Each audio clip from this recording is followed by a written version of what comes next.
জয় নিতাই, জয় গৌর। আচ্ছা বাবা, এই কলিযুগে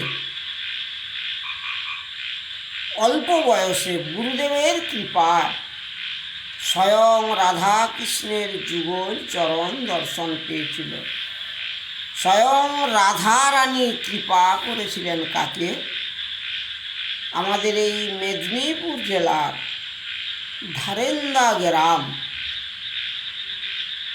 তার নাম হচ্ছে দুঃখী কৃষ্ণ দাস।